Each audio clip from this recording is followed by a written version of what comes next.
बिस्मिल्लाहिर्रहमानिर्रहीम। अस्सलाम वालेकुम व्यूअर्स, ज़राइन किचन में आपको खुशामदीद कहते हैं। आज हम आपके साथ मुर्गी के पंजों की यखनी बनाने की रेसिपी शेयर करेंगे। तो चैनल के ऊपर मुर्गी के पंजे साफ़ करने का तरीका हमने शेयर किया हुआ है। इसके अलावा मुर्गी के पंजों को चनों के साथ बनाने का तरीका भी शेयर किया हुआ है। तो लिंक आपको डिस्क्रिप्शन में मिल जाएंगे, तो आप वहाँ से उनका विज़िट भी कर सकते हैं। जो हमारे चैनल पे नए हैं वो चैनल को सब्सक्राइब कर लें और बेल आइकन प्रेस कर दें ताकि लेटेस्ट वीडियो की नोटिफिकेशन आपको मिल जाए। ये देखें, माशाल्लाह बहुत ही मज़े का सूप बनता है, तो आप इसे ज़रूर ट्राई करें और अपनी फैमिली और फ्रेंड के साथ इसे शेयर भी करें। तो मुर्गी के पंजों की यखनी या सूप बनाने के लिए मुर्गी के पंजे लिए हमने। देखिए, इनको साफ़ कर लिया। साफ़ करने का तरीका चैनल पे अवेलेबल है। इसके साथ साबुत ज़ीरा, दालचीनी, लौंग, बड़ी इलायची, काली मिर्च और नमक।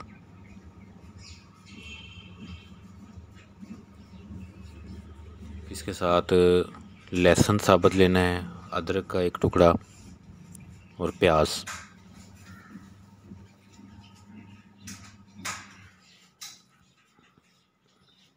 बर्तन में सबसे पहले पंजे जो साफ़ करके रखे हुए थे वो डाल देंगे।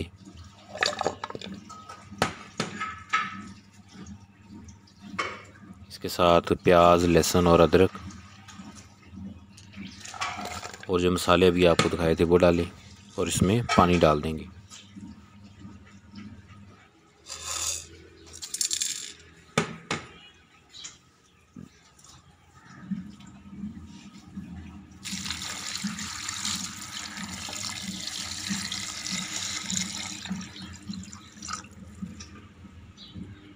और इसको चूल्हे पे चढ़ा देंगे। इसको पकने देना है और अच्छी तरह से इसको गला लेना है और इसमें नमक भी पूरा कर लेना है।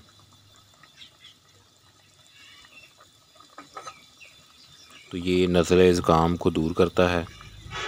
तो इसको पीने के बाद आपने आधे घंटे तक पानी नहीं पीना, वरना गला ख़राब हो जाएगा। कोई भी यखनी या सूप पीने के बाद आधा घंटा कम से कम पानी ना पिए।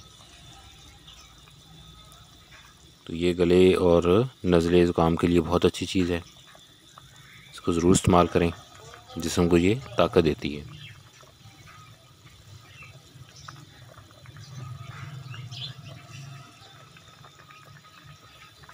चैनल का विज़िट करते रहें। हम इस तरह की यूनिक और मज़ेदार रेसिपी आपके साथ शेयर करते रहते हैं।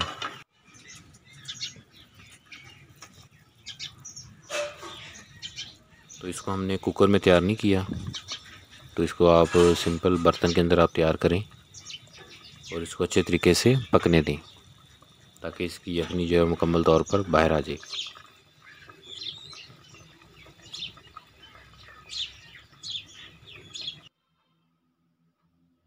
ये देखें, अब ये अच्छे तरीके से इसमें तैयार हो चुके हैं और इसको उठा कर देखें। ये देखें, तो बिल्कुल इनकी यखनी बाहर आ चुकी है। अब इसमें घी नहीं डाला तो आपको ये घी नज़र आ रहा होगा। ये देखें, माशाल्लाह बहुत ही टेस्टी है। आप इसे ज़रूर ट्राई करें।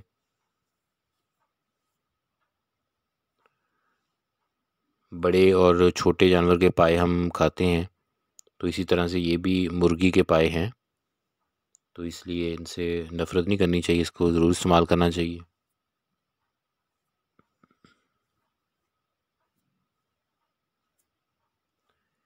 इसको छलनी की मदद से छान लें ताकि इसमें से साबुत लहसुन और अदरक और प्याज हैं वो निकल जाएं और सिर्फ हमारे पास यखनी प्योर चली जाए।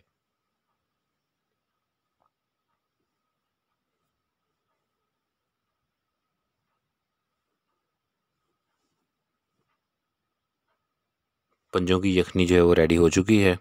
रेसिपी ज़रूर ट्राई करना और अपने फैमिली और फ्रेंड के साथ इसे शेयर भी करना। जिस्म को ये ताकत बख्शती है। अल्लाह पाक हमें आसानियाँ अता फ़रमाए और आसानियाँ तकसीम करने की तौफ़ीक अता फ़रमाए।